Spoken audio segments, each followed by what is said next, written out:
So I'm going to change it. Oh, I guess I'll change it to the speaker view. Okay, can you hear us now? Okay. Oh, yeah, there you are. Yeah. Okay. Okay, so these are my parents, Pat and Nedra Dugan. They're the best ever, the best parents ever that I could have asked for. The best in-laws. The best in-laws.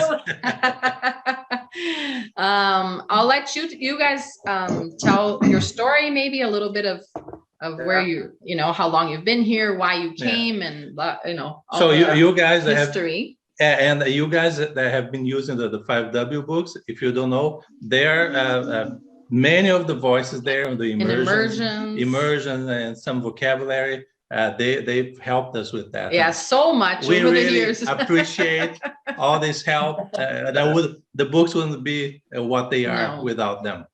Yes. Thank you for being so kind. Thank you very much. It's really neat to be doing this today. Wow. Yeah. Mm-hmm. This is fun.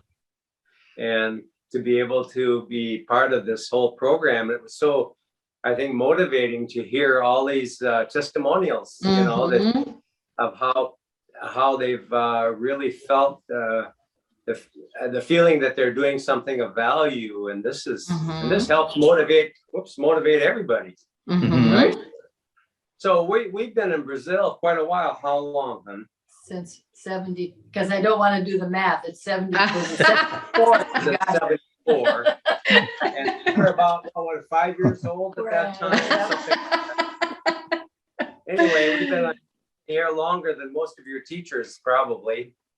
At least the ones I saw. Yeah, it is. And of course, we went through that whole process of trying to understand Portuguese, and we had some good teachers. I think we did our first classes in Portuguese were in the United States at Georgetown University, and this was back there in 72 or 73. I can't remember, 73, I guess.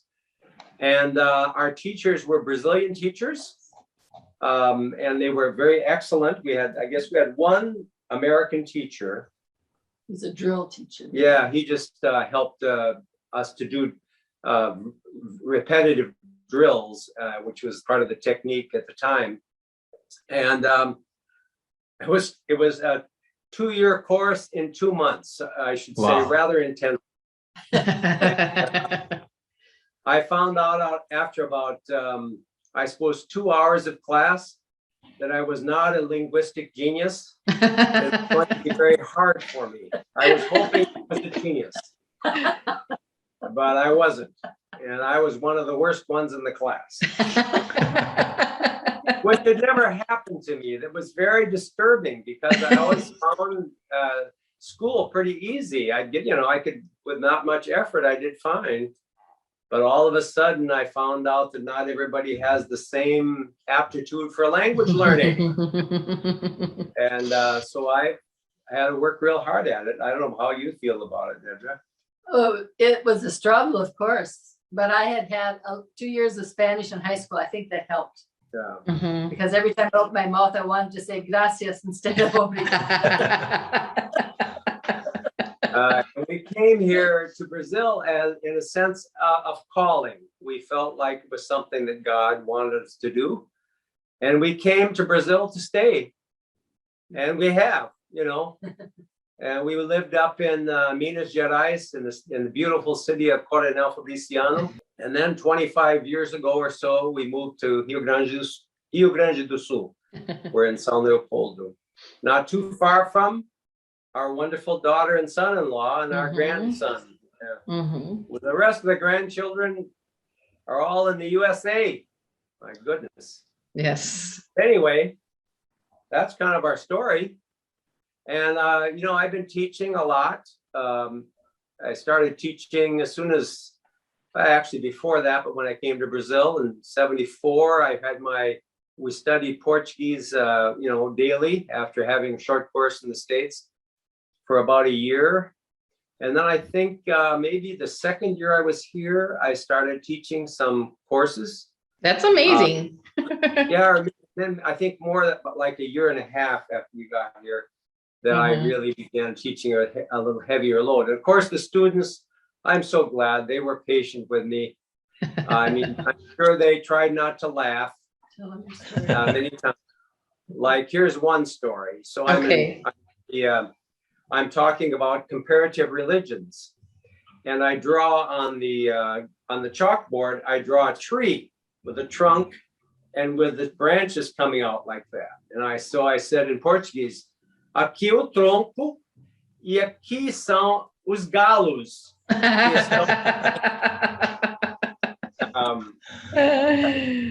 I think I probably noticed some smiles, but nobody told me. I said that over and over again. And just at the end of the class, they told me that galus were not the same as gallos. I've got lots of stories like that. Yeah. But I've always felt like I was a teacher. I mean, not always, but by the time I got into high school, I felt like that's probably what I've been doing.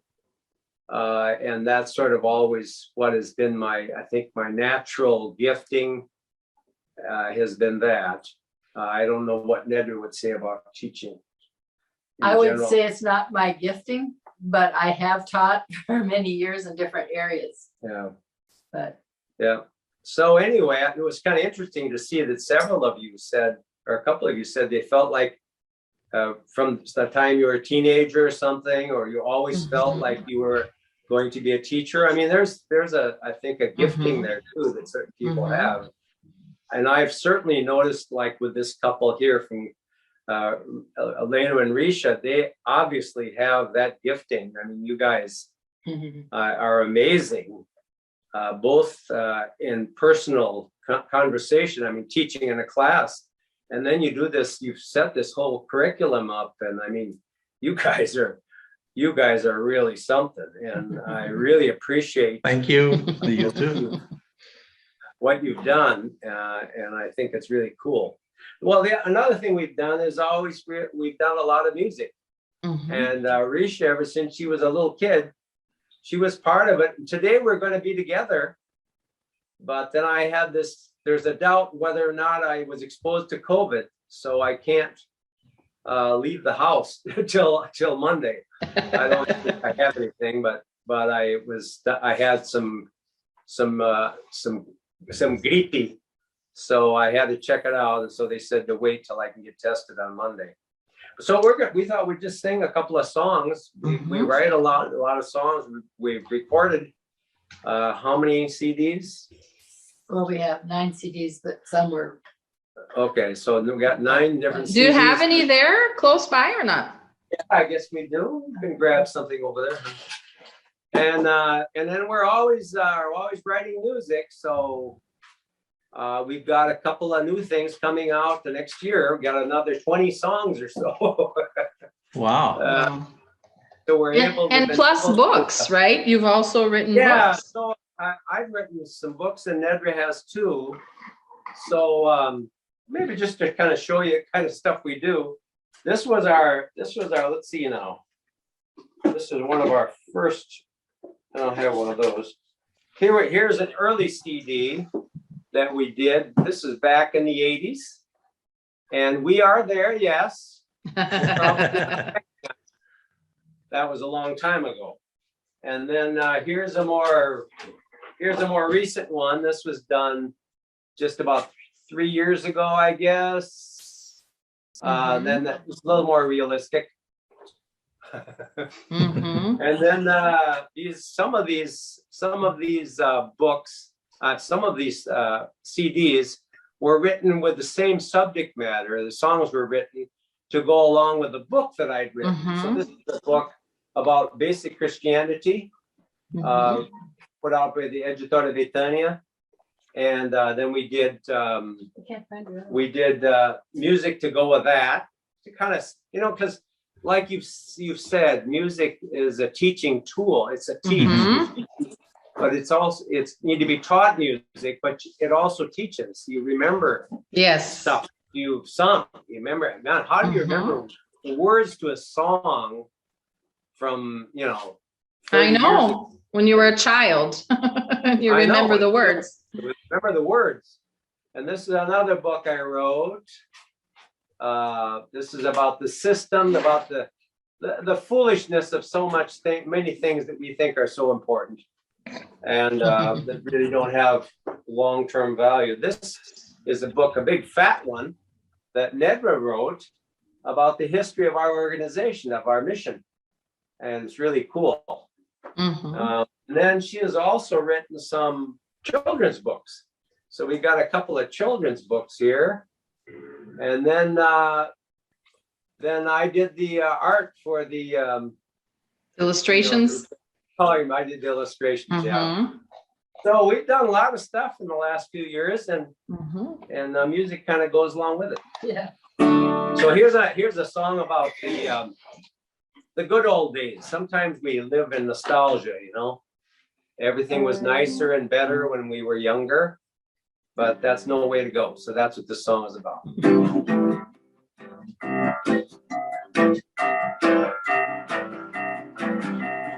Rock and roll, the good music, where'd it go?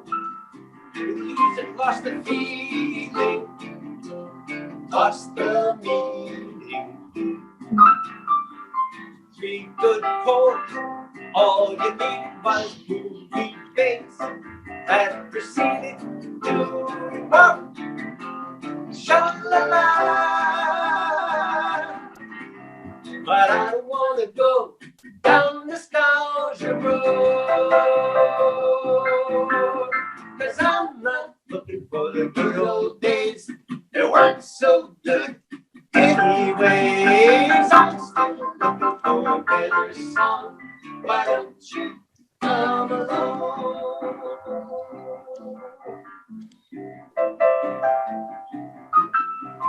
Love was simple, love was grand. All I wanted to hold your hand, we weren't ready. We went steady. Doors left open, people kinder, kids respectful. A reminder that some things never grow. 'Cause I don't want to go down nostalgia road, 'cause I'm not looking for the good old days. They weren't so good anyways. I'm still looking for a better song. Why don't you come along? I've got a long range plan for a promised land. Got a life to live and a heart to give.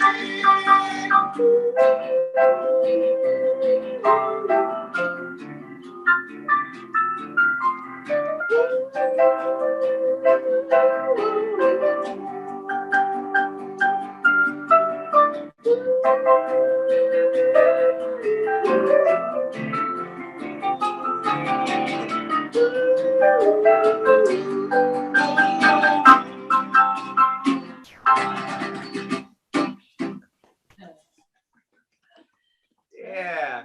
Very good. Would that work or doesn't it? What's that? Can you sing along?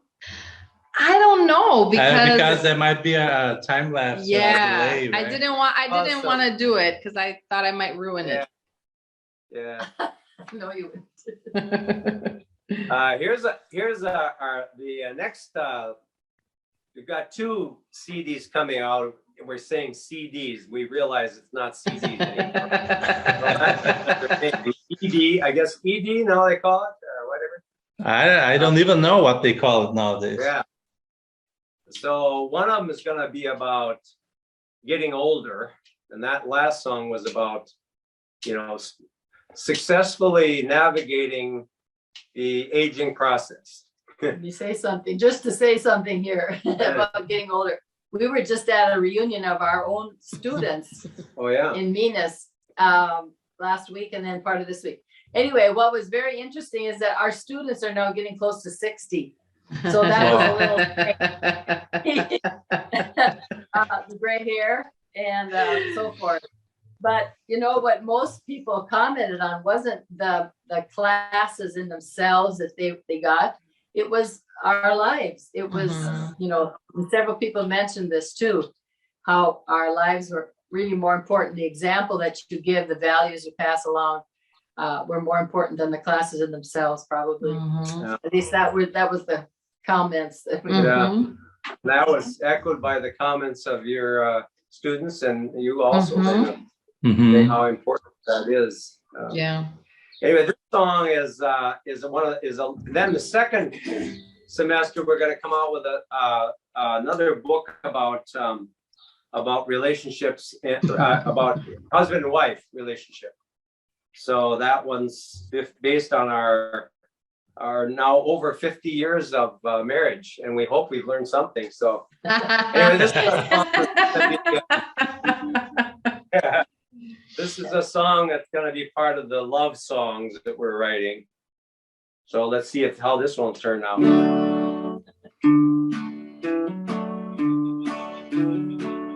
You've become a part of me, and I've become a part of you, and though we're far apart, we're still together.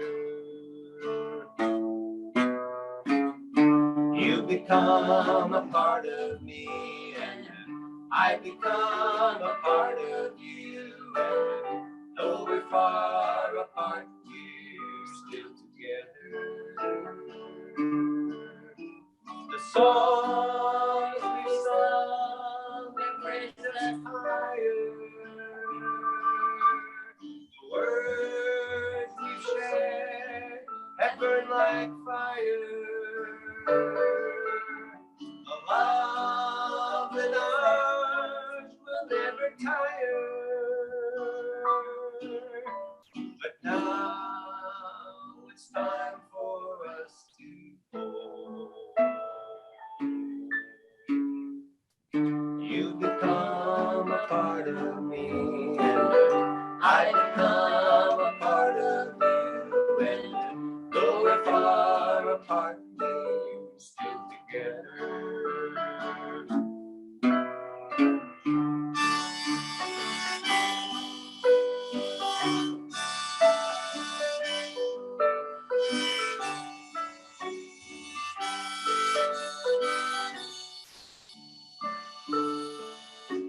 The songs we sang have raised us higher. The words we shared have burned like fire. The love that's ours will never tire. But now it's time for us to go. You become a part of me, I've become a part of you. Though we're far apart, we're still together.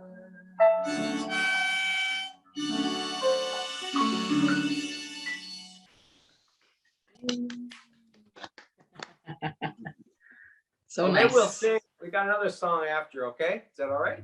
Yeah, of course. Anyway, I just wanted to kind of share a little bit about some things that I've learned. I think that you people already know this stuff. The way that I heard the comments, anticipating the things that I was gonna mention that I'm trying to learn as a teacher. You know? So that's good. There should be some convergence there. One of the things I thought, and I've noticed this with you guys, the goal is not to just give class, but that the student would learn. And I think that's so prevalent in school systems that it's just, you just give the class, passar matéria. And then you also passar de ano. And which means that people aren't necessarily learning. And I think that's the thing. A real teacher has this thing inside that actually wants the student to learn. And that is their goal. It's not the money. It's not some sort of job security or something like that. It is it's really, you just really want these people to learn, in your case, learn English. And you're not satisfied till that is not happening, if that's not happening. So I think that is really, really important. So I was trying to think, now, how do you check and see if people are learning? How do you get students to actually want to learn? I know sometimes they are in your classes because their parents said they had to do it. Yeah. So then you've got a real challenge ahead of you. But it's amazing what a good teacher can do, can get them to really learn, even though they're doing it because they have. I guess most of us probably started going to school because we had to anyway, right? Yeah. Because we wanted to. But anyway, so I thought of three things. You know, as a teacher, you got to have a list of three things at least, right? So first one, I have to be sure that I'm being understood. And that means there's a consciousness of what's going on in the student's brain, if you can figure it out. Now, sometimes you can tell by almost looking at them whether or not they are hooked onto you or not. If it's especially, I think a distance thing is a little harder, but especially in a class or face-to-face situation, you can pretty much see it in people's eyes. And it's very important that you see that in the students, because sometimes if you're teaching more than one, everybody learns at a different pace. So you have to kind of be alert to how that each person is reacting. If you can see that there's sort of a confused look, a questioning look, if they look like they're lost, it isn't because, it's our responsibility to get that in their brains as much as we can. I mean, they have some responsibility, but so you have to kind of the dosage that you give, the amount of stuff you give to your student has to be according to the way they are, but the way you're reading that. Are they following this? Is this too fast for them? Is it too slow for them? I don't know if you guys want to comment about this stuff anytime you want to, but that's one of the things. Then of course there's other feedback that you get when you test. Of course you test to see if they're learning, but also good questions are really important. Good questions are not yes or no questions. You guys know that. You need to have short answer questions or long answer questions, that they have to really express their understanding of something and not just guess. And they say, good question. If it's a good question, there's usually a small pause before there's an answer. It should be something that will make the student think. In the case of teaching a language, you could give obvious questions, that are so everybody's. But if there's one that kind of pushes them a little bit, that's kind of a question too. And then you find out, that's how you find out a lot about if you're being understood or not. Good point. I don't know, maybe you guys got some other things about being understood. That sounds like a really good point. Yeah, that sounds very complete. Yeah. So I asked you a question, right? You did. You're putting it into practice. And there was a pause and no answer. Yeah, and there was no answer. That was the second thing I thought about was motivation. And I see, first of all, the teacher has to be motivated. Yeah. And there's something about the enthusiasm of the teacher that motivates the students. And I was thinking about Nedra. Yeah, I took piano since I was real young, but my piano teacher was my dad. And he loved music.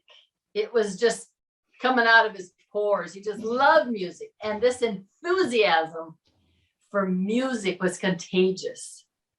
And I think that's one of the greatest things a teacher can do is you can find out if they really love what they are teaching. And it's contagious. If you love it and you want the other person to love it as well, I think you've got half your battle won.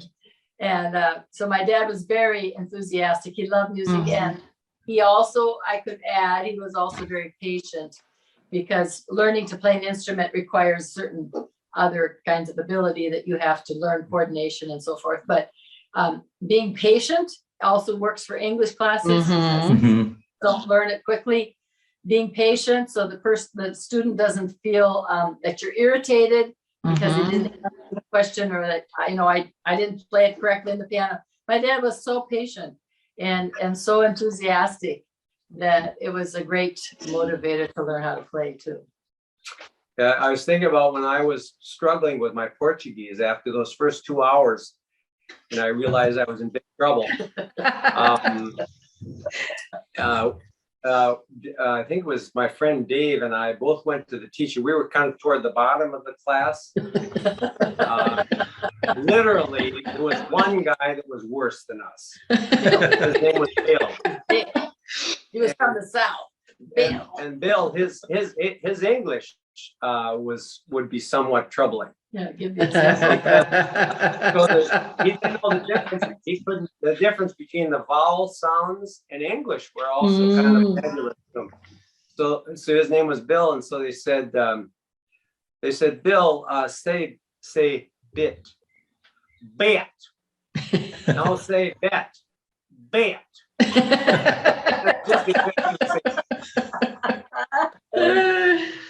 He was worse than us. But we went to the teacher, and that teacher was so patient with us. She says, don't worry. Everybody has a different learning rate. You're going to get it. You're going to get it. It'll be all right. And that was very helpful. That patient thing is good. Enthusiasm, which also leads me to another thing that motivates is that personal interest. I think that you guys have several people reflected about that a little bit, that people really appreciated someone that helped them out later on. And there was a personal relationship. Of course, you're not going to have that with everyone, with all your students, but that is a very important thing, that you actually care. They feel like they care. The student feels like you care about them. You're not just a number. So important. Yeah, it really is. And so that's a good thing too. Then the other thing I was thinking that motivates, and I think maybe this isn't a big problem for the adult learners, is the why am I studying this? If you don't have a reason to study, you don't see the long range benefits. Because as a mature adult, it's easier for you to see the long term than it is for a younger person. The younger person thinks more about what's going to give them the most benefit or happiness or fun on the short run. But a mature person is able to think about the long run. So you have to kind of keep talking. I think talking about it. You're studying this, not just to study it, not just to pass, not to get a grade, but this is going to help you in your career, like especially in English. It's going to help you in your career, and it really is. And more and more, it's opened doors to people all across the world. This kind of international language. So I think that so they know why they're beating their brains out trying to understand funny language. It's pretty discouraging sometimes. So I think to say, it's going to pay off. At the end of the day, you're going to be better off. You'll be really happy you did this. And I think that we almost instinctively try to do that with our students, I think. But it's a good thing to be reminded of, too. It is. Yeah. It opens doors. Yeah, because English opens doors. English opens doors. Yeah. Yeah. And last thing I was thinking about as a teacher is that you're as a teacher, you can never stop learning. you just got to keep learning, because if you don't, you get stagnated, and you should always be moving on to the next step. And I think like I need to do, I always have to be reading something.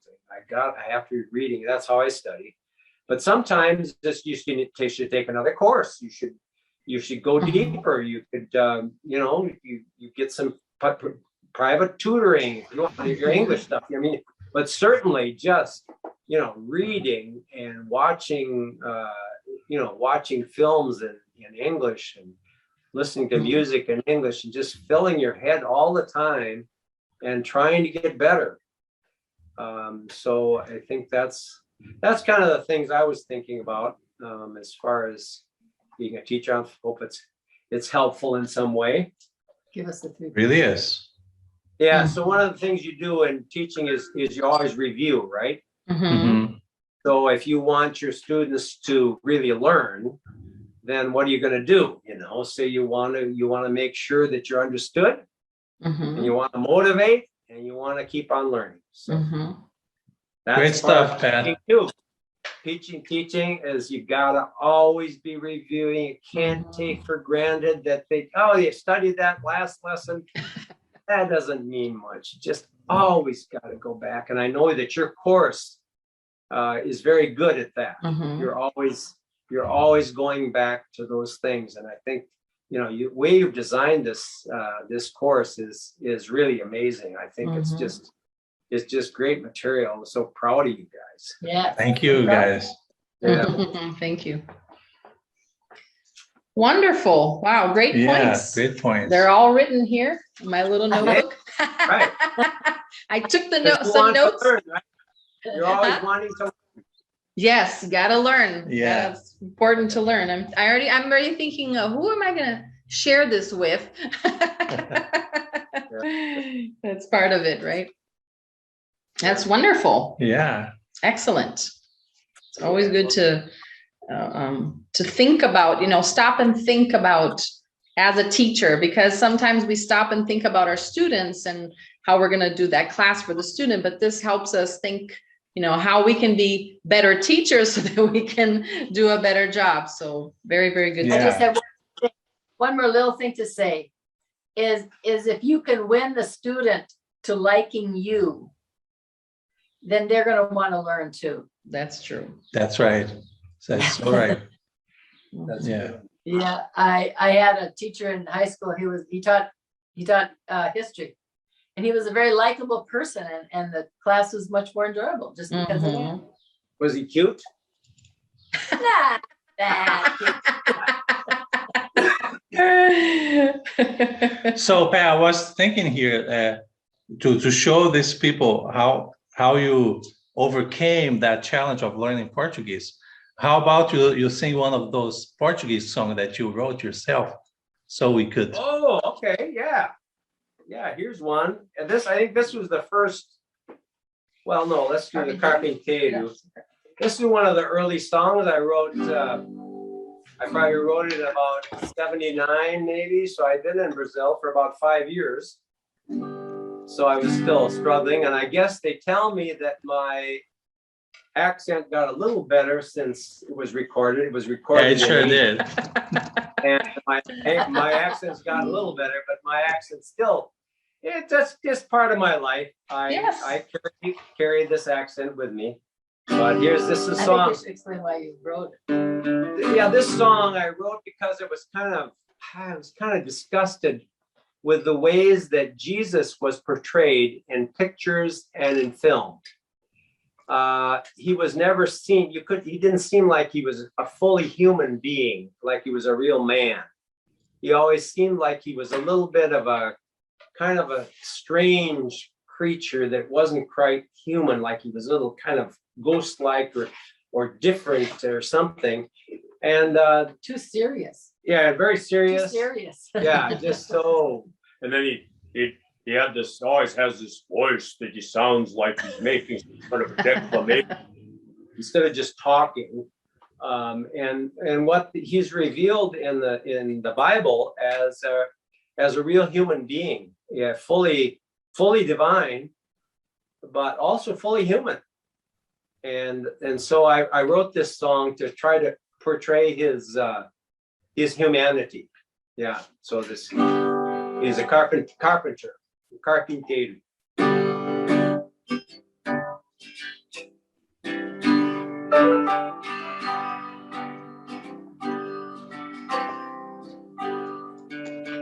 Braços musculosos de tanto trabalhar, homem forte, sem medo da morte, carpinteiro.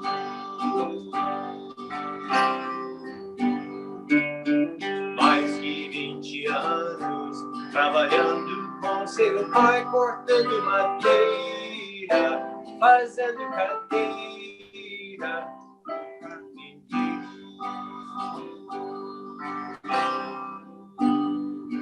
Vivia em nosso lugar, passando que todos vão passar. Homem tentado, homem provado, em todos os pontos, como eu. Mas nunca o pecado cedeu. Ao pecado ceder.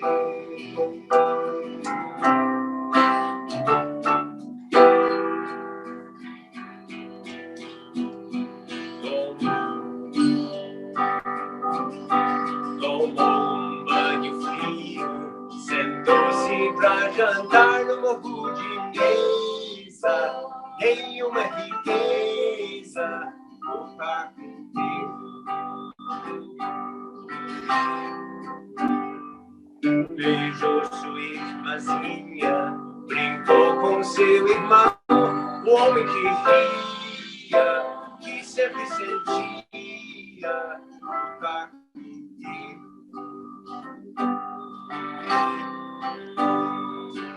Vivia em nosso lugar, passando que todos vão passar. Homem tentado, homem provado, em todos os pontos, como eu. Mas nunca o pecado cedeu. Nunca o pecado cedeu.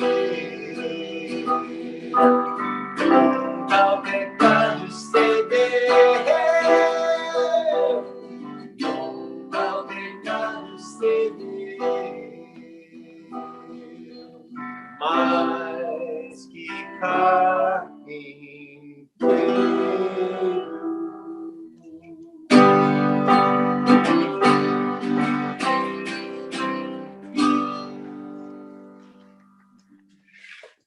Good. Very good. Thank you guys so much. We really appreciate everything you said, all the songs and everything. And this very actual message, right? Very current, very to the point there. Really appreciate that. Thank you so much. Yeah, and people are asking and here on the comments about your CDs and stuff. Some people are saying, oh, you should sortear one of those CDs. So we're going to think about it. Yeah, do it. If you want to, we'll be glad to give you any CD you want. Oh, All right, okay. we'll do that. Just give us the address and we'll send it out to the person. It'd be fine. All right. Great. And also, could you share with us where people can find you if they want to listen to more of your songs, your social networks and stuff? Right. Well, you can find us on YouTube or Facebook, Instagram. You'd find Patrick Dugan BR. Patrick Dugan BR. So Rich is typing it in Okay. here. You can see it. Also, we have a few songs on Spotify and Apple Music. Oh, cool. I didn't know about that. No, No, I didn't. it was our other son-in-law that put it on. I think you can look for Patrick Dugan, or maybe the name of our band was Grupo Vida Abundante. All right. Either you can search for either of those. Pretty cool. Yeah. So there you go. Yeah. So thank you so much. Guess we're gonna Yeah. move on now to the next part. Does anybody want to say anything? Ask Pat and Nedra something. Yeah, sure.